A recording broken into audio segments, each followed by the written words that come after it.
Hello, everybody. How is everyone doing today? I've been away. I've been moving. I'm in a new location. Hopefully, my setup isn't trash. We're all on this adventure together. Hope everyone's doing good. Today is the end of the record. We are looking at Progeny. This one's a fun one. It's got a lot of cool little things. Probably the most, this is probably the song that's closest to fitting on Hive, I think, than any of the other ones. How is everyone doing today? Madness, Bad 360 Punk, welcome. Yeah, so I mean, this track's got a lot of cool stuff in it. I'm excited to look at it. There's a lot of things in this, because when I was getting everything ready for all this stuff today, I kind of rediscovered some things that were in this song that I completely forgot about. So it's cool to be able to, you know, touch on them again and everything else. Yeah, we'll play just a little bit of the track, and we'll touch on it from there.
So yeah, it's very kind of in the vein of Opeth. I don't think anyone's gonna deny that. There's a lot of cool stuff going on drum and bass wise in the beginning.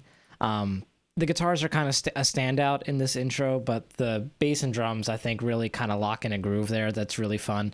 Anytime we play this song together, we always have a lot of fun playing it. But yeah, it sounds like this.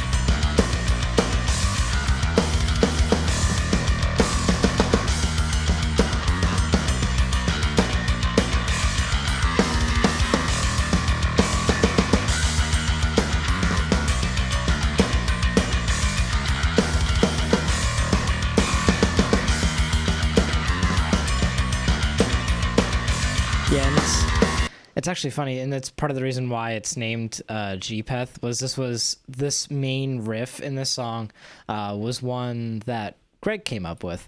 He wrote the guitar part. I kind of came up with the bass line that closely followed what Greg actually does on the record, but yeah, it started with him writing the guitar part, and then it all kind of grew up from there. In terms of like extra stuff, we do have, we have some leads here, along with the drone. And this is one of those instances where the performance between this lead and the drone are the same, just a different tone, just to give it a little more spice. And then we have the EBO that's kind of double tracking it as well. An alternate bass line from Watershed.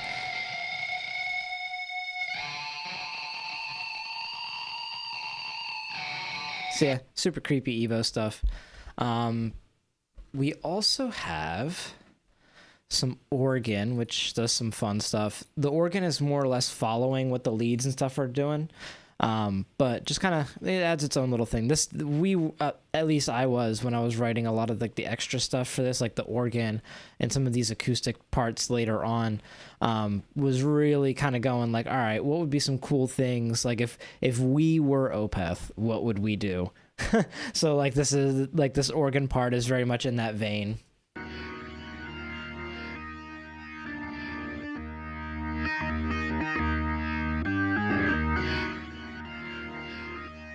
Let's turn that up a little bit.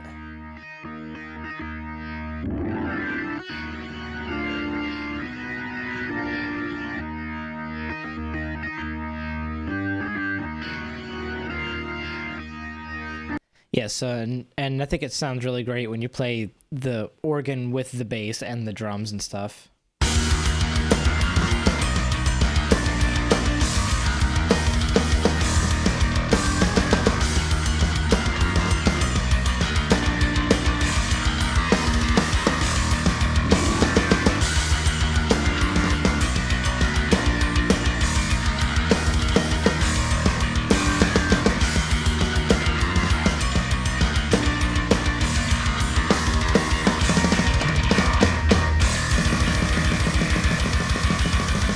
So yeah, super fun.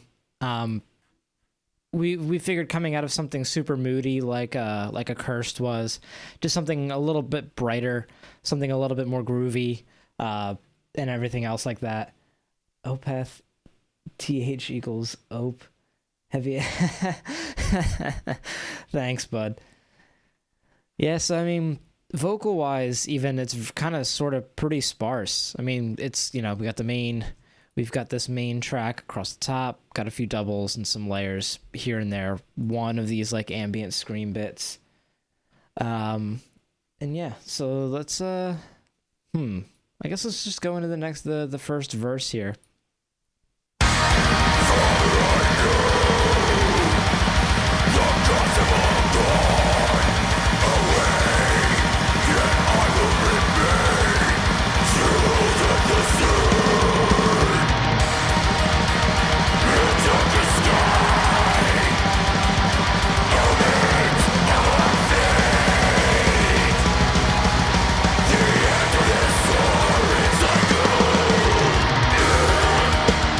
Yeah, and I mean, in this first verse, it's pretty simple in terms of the arrangement. It's just bass, drums, bass, and a little bit of guitar. The guitar does add a lead halfway through that sort of is the same as the rhythm part, but it kind of branches off.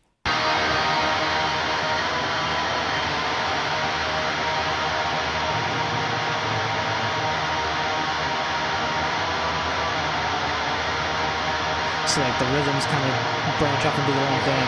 The lead kind of mimics it.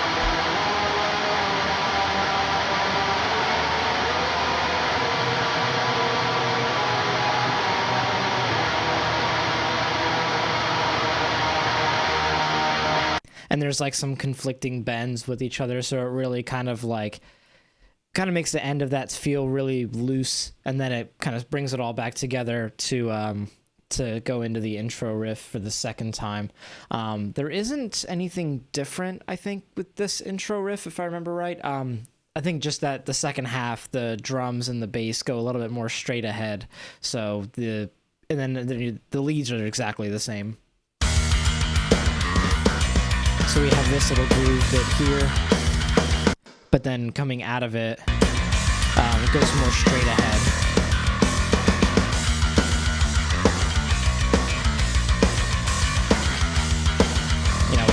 Kind of more at the gatesy sounding kind of drum part. Yeah, and then we have this little like Opeth, I guess more Opeth-y kind of groove. But let's touch back on these vocals. Hear them by themselves, because I mean at this point we just have it's just a main, and then the second half of the verse we double it up, and then we add a few layers. So maybe let's listen to the layers and see what's going on there, because I don't remember.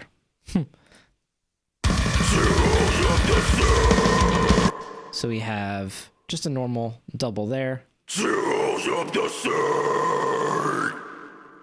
And then what are these? So a little bit higher. So let's play.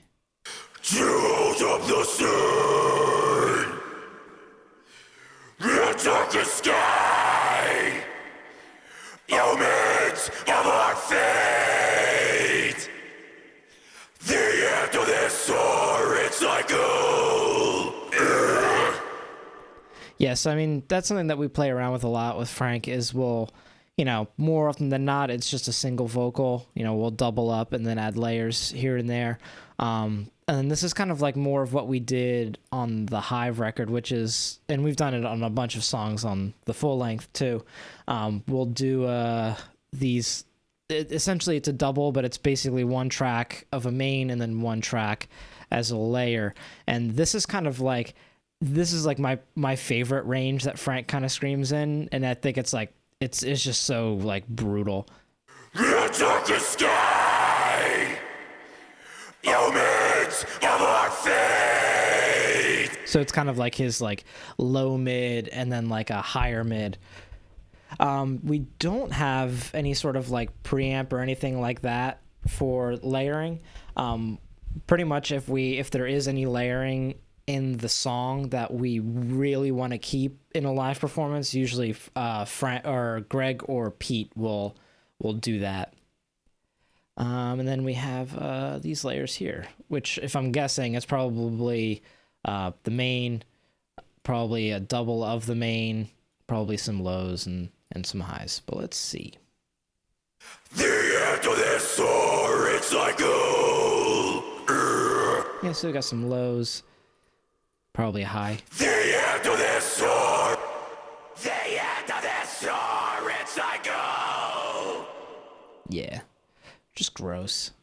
The end of this soaring cycle. Yeah.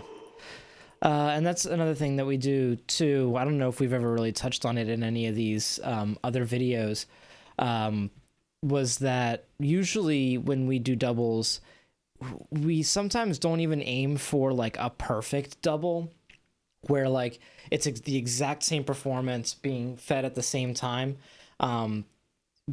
Sometimes a lot of what we'll do is kind of have it like, say if we're talking like from high to low, we'll take like his mid if that's his main one, and then just do another one just a little bit lower or a little bit higher, so that way it just thickens it, but it doesn't make it sound super the same. Yeah. Very was it Tom Lindbergh from At the Gates? And then yeah, we have some blechs at the end. Or some oohs. Yeah, so the organ and everything else in this next part stays exactly the same. We do have this fun little groove in this second verse. Drums and bass again, super fun.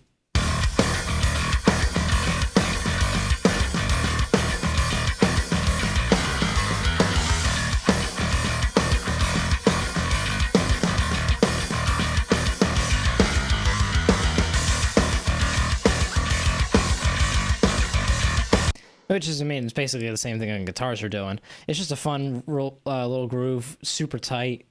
And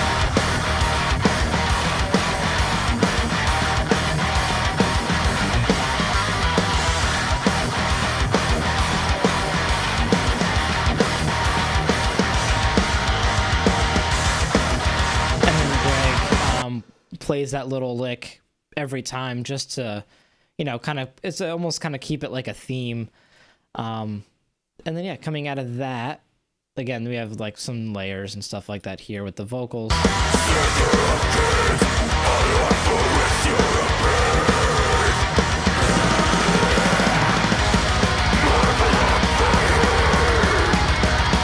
And then we have this part, which is, it's like a part that we had sitting around that was written in 4/4.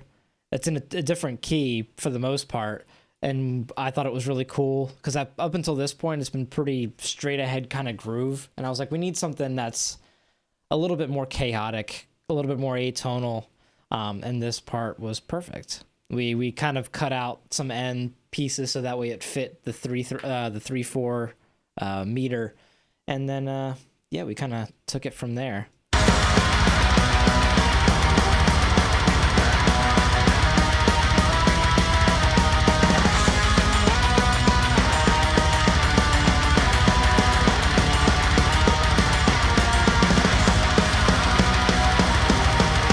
And then the drums are also adding some accents, some little like, kind of like some polyrhythm kind of stuff, just to, I don't know, just to kind of keep it a little uncomfortable, like not really pinpointing where the one is. I mean, it's pretty obvious, like where, because it's got that very like swing kind of waltzy feel to it, but without, you know, adding those little like ride hits, and then later on doing a little bit with the China.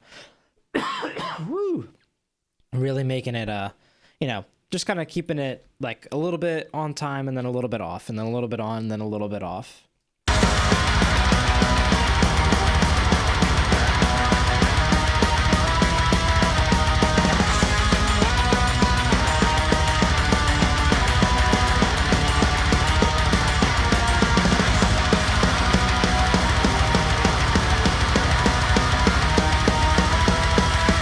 And then here with the China.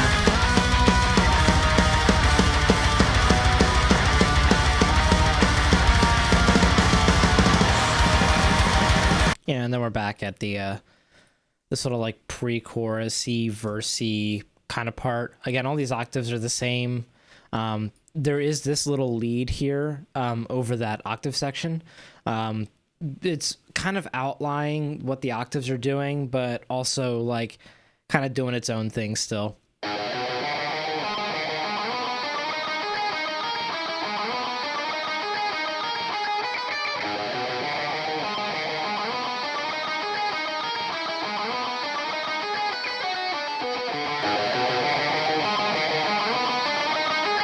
And then a little volume automation there because at that point there's no vocal, so we bump it up so that way it takes the center spot. Let's see what else we got here. Yeah, so we go back into this intro bit, and then we have the first time that the chorus comes around, and it's shorter. Let's see. We have this. I'll play just the basic instruments here, so just drums, bass, and rhythms.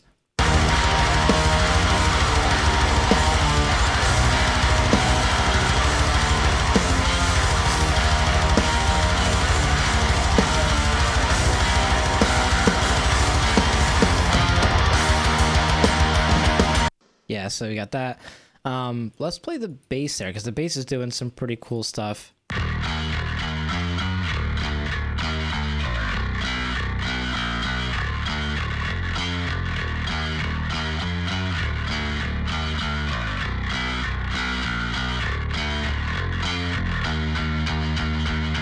Yeah, so kind of doing like a little bit of like a walking bass line, but still kind of keeping it pretty straightforward. And then we have Ebo.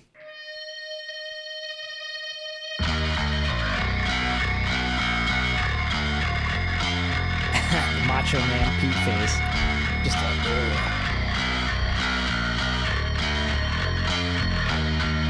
yeah, so we just give a little bit of a kiss of this part. Obviously this part comes in way later, and it's like I guess 4 times as long, because we have a more vocal, we have a solo that comes in on top of that. In this part, we just have one really long scream.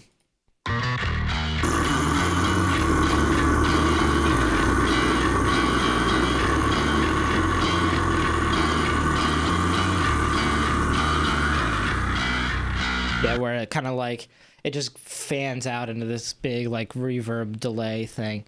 And then we get into some fun stuff. So in this, I guess it's labeled a bridge here, but it's kind of like the climax of the song. I mean, it's here, it's kind of building to here, and then it's the fade out of the track. We have this part, which is the drums are the same as the beginning, the intro riff, and then the bass is kind of grooving along with it, following the chord progression. And then, the guitars are kind of doing this like strummy kind of moving chord thing. Some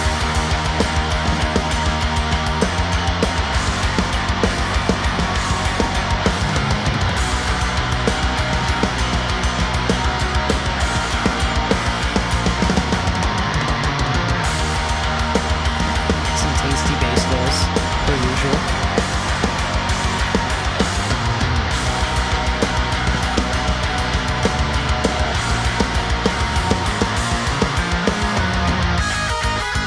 And we actually have this is definitely one of the more bass heavy songs on the record.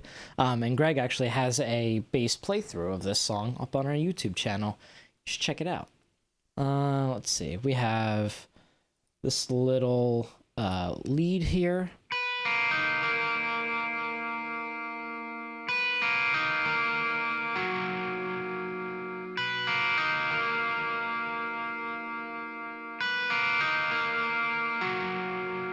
Just something super simple. It's very crunchy. The same sound as Dirge for November. Yeah, it's kind of in that same kind of feel where it's just, the guitars are doing something super simple. There's a very light lead on top. It's just very straightforward, kind of grooving. And then we do have acoustics over that as well, along with some organ. But let's hear the acoustics first.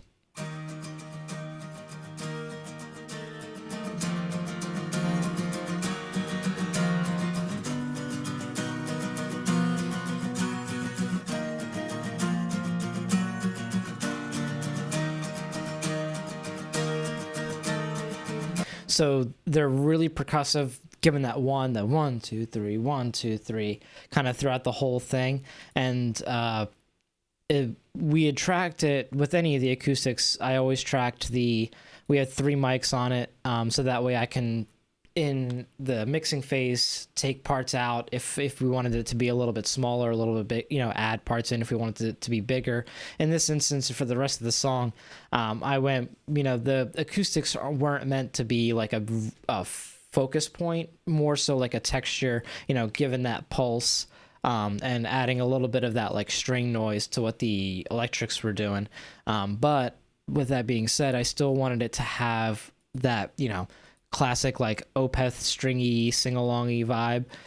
So we did do 2 tracks or 2 performances of regular acoustic, and then 2 performance with the Nashville tuning guitar, which I think the only other time we've seen it on this record was on Accursed, and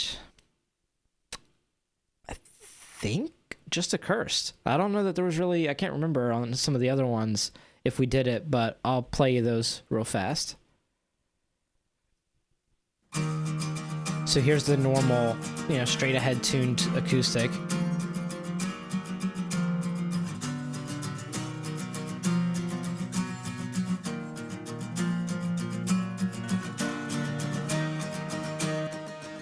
And then here's the Nashville tuning acoustics. Kind of sound a little mandolin-y.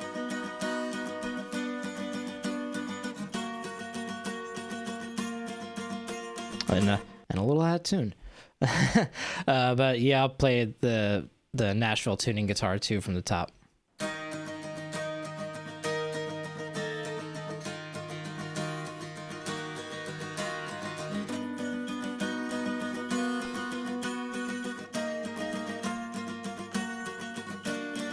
Yeah, a little out of tune, but it's all right. And then all of it together.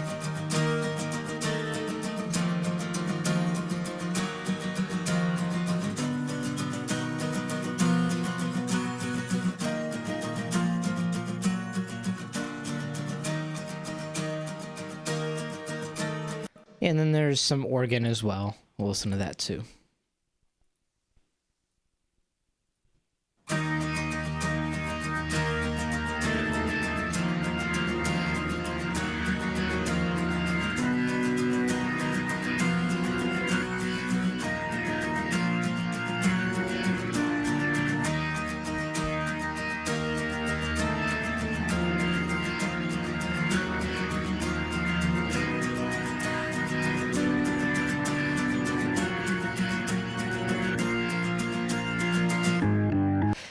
Yeah, I would be very interested to see how our songs would be reworked as like acoustic only songs. Sort of like how like Opeth, I think there's like a YouTube video somewhere of Opeth doing Demon of the Fall entirely acoustic, and it's like basically a different song at that point. But it sounds killer. I would love to, play around with some of our tracks like that and see what comes of it. So we have this next part, this kind of like double note part. Excuse me. Changes from like a higher octave, and then it does 2 rounds of that, and then 2 rounds of it, just doing it the octave down. Nothing super crazy, but the groove that the bass and drums have under it is a lot of fun. So I'll play you again just the rhythms and all that stuff.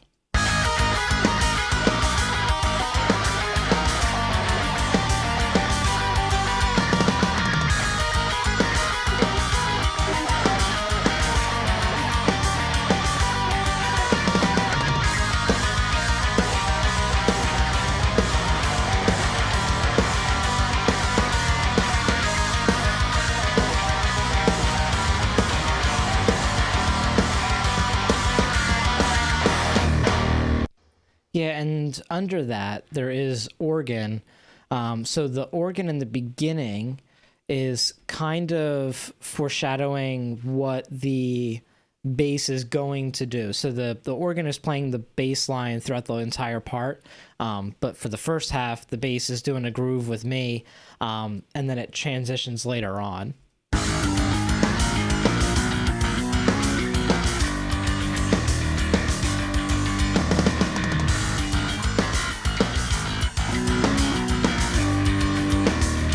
So now it links up.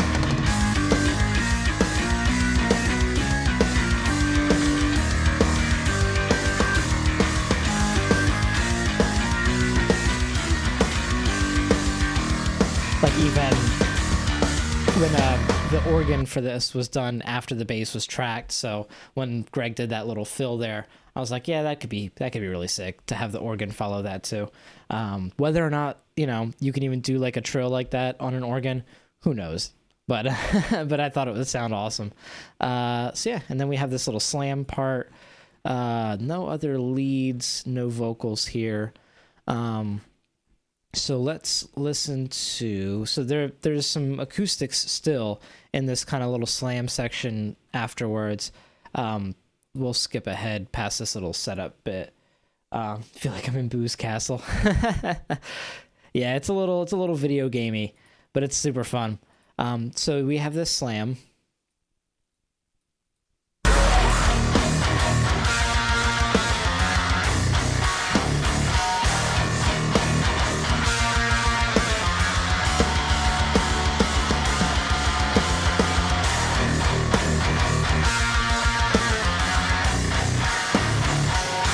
And this is another one, sort of like an accursed, where we have the guitars doing like open string hits and then harmonic hits, and then Greg stops playing for those, so that way those parts really cut through.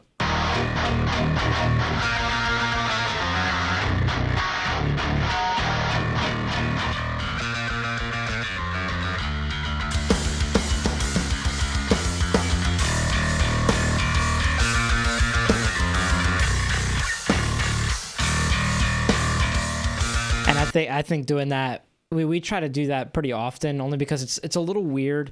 There are definitely some times where when the guitars are doing like big open string hits, where the bass doing it too really adds to it. But in the context of a riff like this, it kind of muddies it, and I think it adds like a little bit too much. Like it makes it just a little bit too distracting. So this is just an instance where we duck it out. And then yeah, we do have acoustics going under it too. What we have though is we have the Nashville tuning and then the DI from the main tuning guitar. And if I remember right, I don't think we actually we used the DI. I was running it through a guitar, like an amp sim, and then I was running it through a real amp, and it sounded like a distorted amp just to really make it super chaotic, but it made it too chaotic. So instead what I did was I just kept it as just the natural DI. I EQ'd it a little bit, and so this is what the DI sounds like.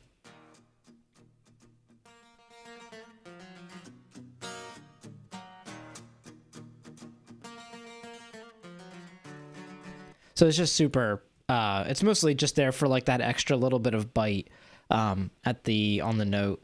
And then the Nashville tuning, which gives it, that sort of mandolin-y kind of feel.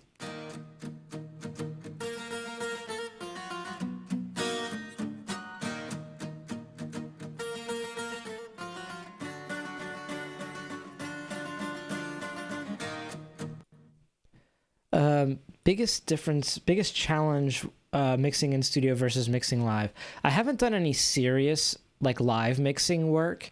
But I have done like a couple demos of full band in the room recordings, and I also did Greg and I did a playthrough of Accursed where we were both in the same room. He had a cab going super loud so that way he could hear it and all of that.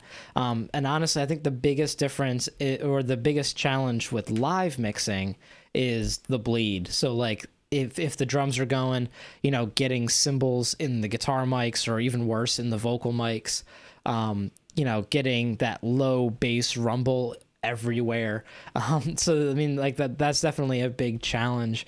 Whereas in studio mixing, it's a lot more controlled because chances are you have something like this going where every track is individual, no bleed really anywhere except for like the drums, but you want that.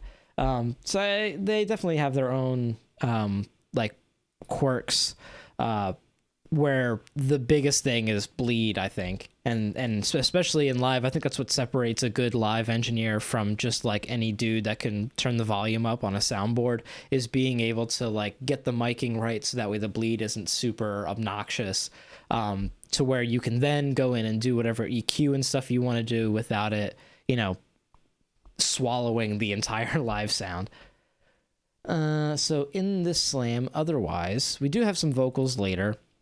We'll listen to those, but there is this little octave lead going through the second half of the slam when the vocals come in. So I'll play the bass and that little lead.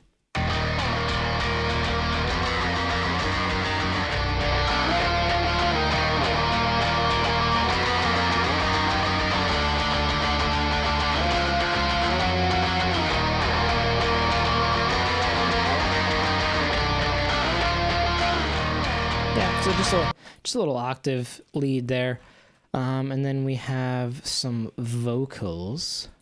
Here I lie, hidden from the sun, at the mercy of sinners, comfort my soul. Here I lie, hidden from the sun, waiting to be devoured by the slime of the dark. Yeah, so just Frankie being Frankie, sounding heavy. And then we have, so this is the kind of like the chorus section. It's played like a million times. And then the first half of it is got vocals over it, and then this Ebo lead.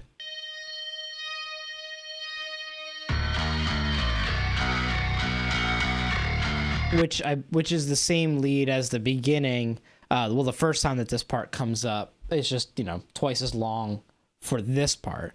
Nothing's changed really. I mean, there is more vocal going on, but it's just a double track, and then eventually it goes into this layered section. So I guess we could listen to the layers and see what's popping here. Let's turn the bass off. The prayers will all fail when I'm finally lost. So here's like an instance where we do like a true double. There's just two performances of the same kind of like range. The prayers will all fail when I'm finally lost. Kind of in that like Demu voice for that one. The prayers will all fail when I'm finally lost. Some beefy from the chest lows, and then I think these are just highs. When I'm finally lost. Just to really bring the end of that section to like its high point, where then the solo takes over, and everything kind of gets super simplified, I think, at that point. For this part, the drums are doing straight double bass, and the bass is doing the movement with the guitars. And then once we go into the solo, the guitars stay the same, but the bass goes to more root notes. So we'll hear that.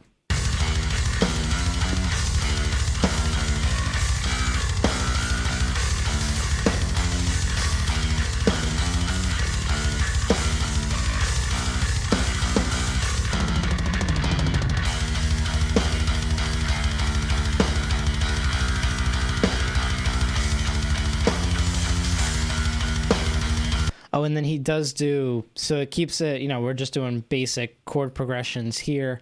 But then he does do this like walking bass line, which is kind of cool. And I love it a lot because it has like a pretty traditional like walking bass line sound. But then towards the end, it switches over and it has this like kind of carrying over the bar line kind of feel.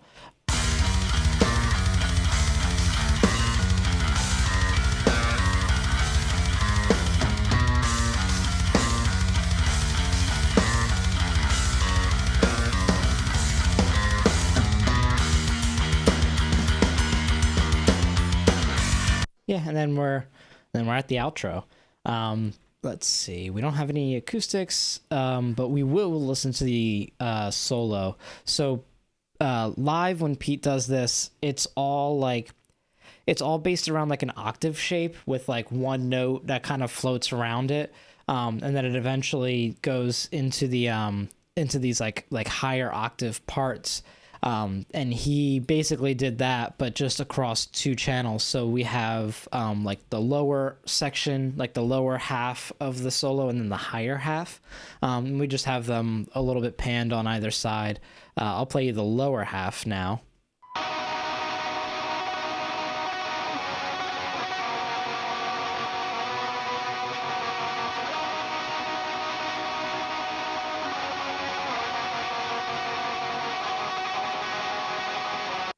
And then I'll play you the higher half.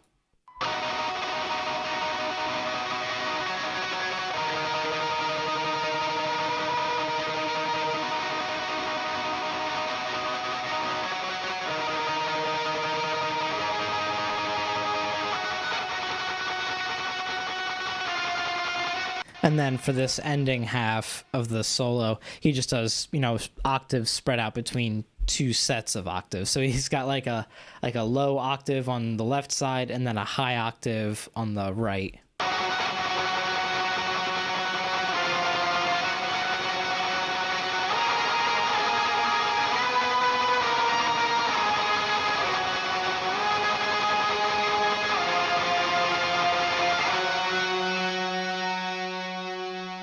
Yeah. So we wanted something super washy, nothing like crazy. Cause I mean, Pete could absolutely just go nuts and just sweep and do whatever, do everything that Pete does. But we wanted, and I think when he heard the demo for this, was like, oh, like, no, we're holding octaves. This is going to be just super ambient. Very like Alcest, kind of like Sigur Rós kind of vibe, like that kind of like post rock kind of vibe. So this is what it came up with, and then obviously in the context of everything.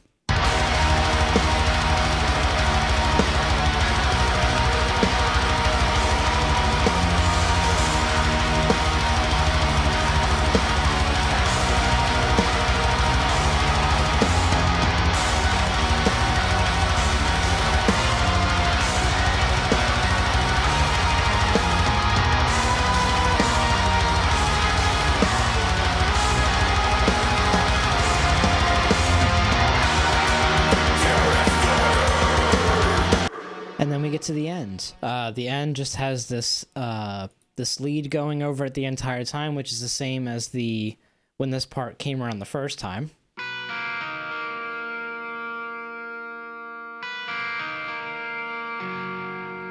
And then we have acoustics.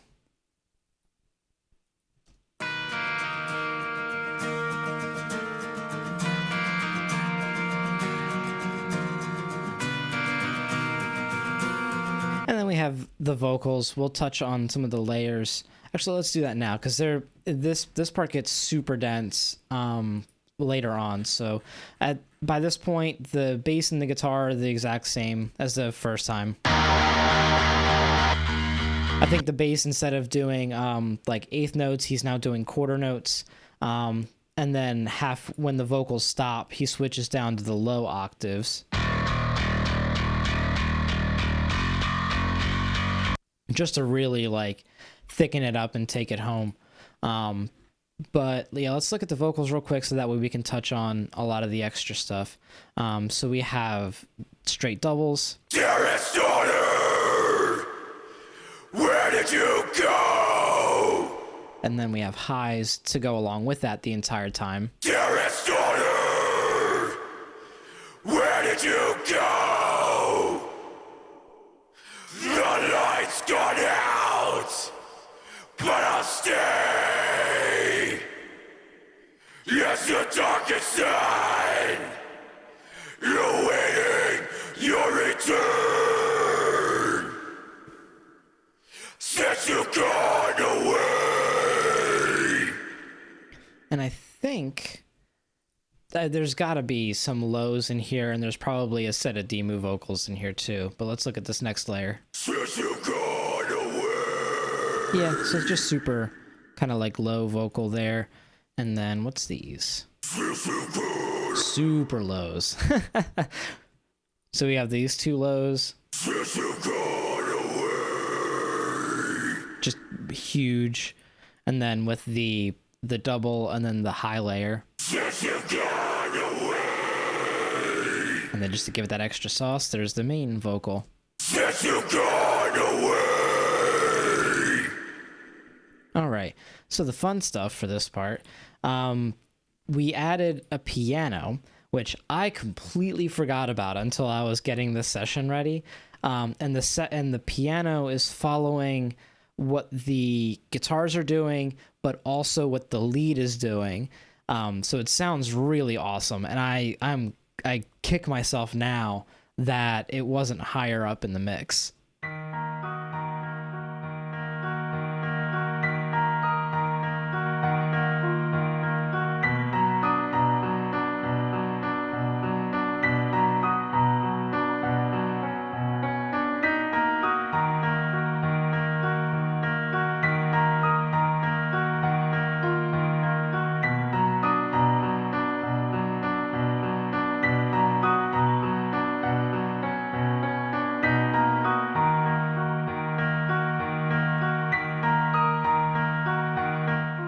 Yeah, so I'm super mad that wasn't that wasn't more up front. It sounds so awesome with like that and the acoustics.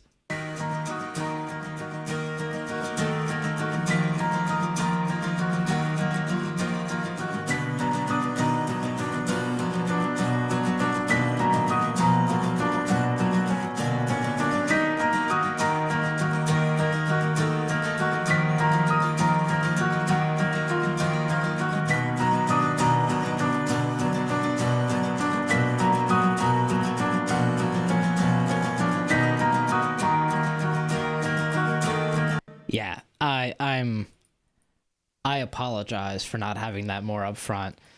Instead, I think what we opted for was to have the organ more up front, which for good reason too. It's the organ is the same as it was in the beginning, but then when the vocals stop, it does this really awesome like moving part that also kind of plays in that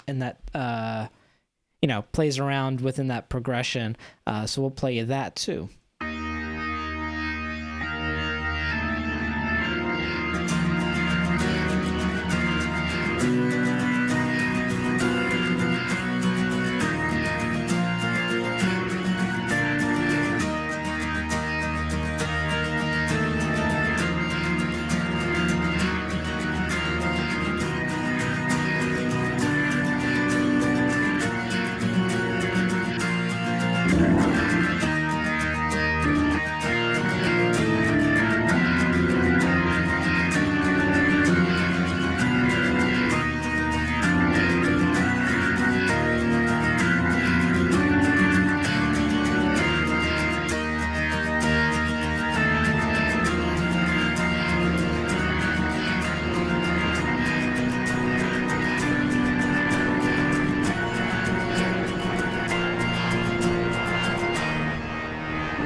Yeah, so it's got this like really creepy kind of like circusy vibe going on with the movement in the organ. I'll play just the organ so you can hear that.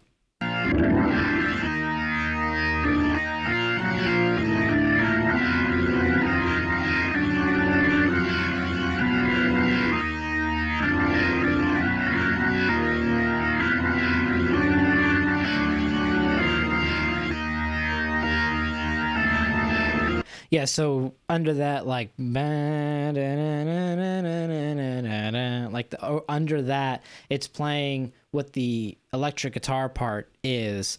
I think kind of loosely, probably not the best, but it's that's kind of what we were going for there. And yeah, that's the song. And then we have, the same way the album started, we end it with the same thing. Oh no, my share mouse. All right, we have the bell. And that takes us home.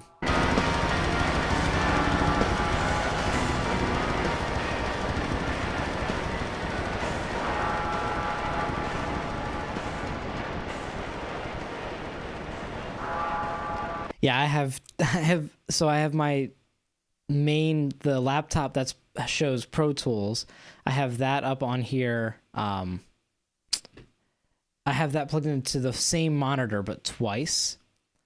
So that way it's sending it over to a second laptop that's capturing everything and then displaying it for you fine people.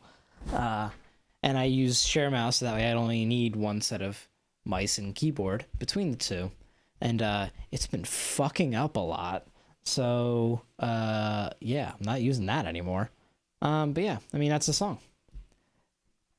The relatively straightforward, lots of cool stuff that I wish we made higher in the mix, but you live and learn. And that is that's the end. That's a rotten room, baby.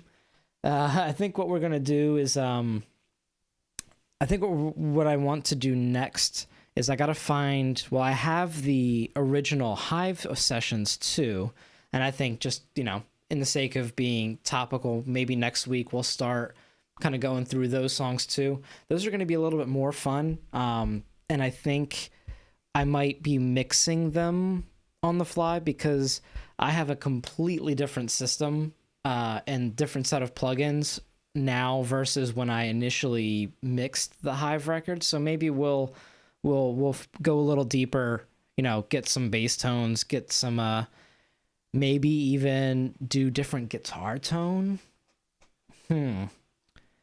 Maybe we'll play around with it because the guitar tone on Hive sounds great considering, and I'll even see if I can find some photos too from the tracking of that. We did the reamps for the guitars on the Hive EP in my studio, but we didn't even have floors down yet, so it's just the bare subfloor. There's no paint anywhere. It was super super dusty, but the tone sounds pretty cool for what I was able to get out of it at the time. But maybe we'll play with that. Maybe I'll show you guys like the tones that I use for like demoing, and we'll play around. We'll see if we can get like a decent mix going for it so that it'll make these a little bit more enjoyable. But that'll be next week's problem. That's going to be it. Unfortunately, I won't be doing a drum stream today, even though the drums are loosely set up here. Still gauging how things work in my new apartment. Hopefully we'll be able to do drum streams again soon. But in the meantime, we'll keep this one kind of short. Thanks, Madness. Yeah. How did everything sound? Playing around with these fancy lights behind me, I don't know. Lights seem to be kind of cool on Twitch, I guess. But yeah, I think that's it for this week. Tomorrow, Frank is back with his big bonking adventure with Dark Souls 3. I will probably be streaming on Saturday with Bloodborne to see how things fare. And then, yeah, probably Sunday, Pete doing Doom. And then, yeah, Bob's your uncle, and we're on to next week. Thanks for hanging out, guys. It was great. Hope we can do this in more detail soon. And I hope you have a fantastic day. And if I don't see you, a fantastic week and weekend. So long.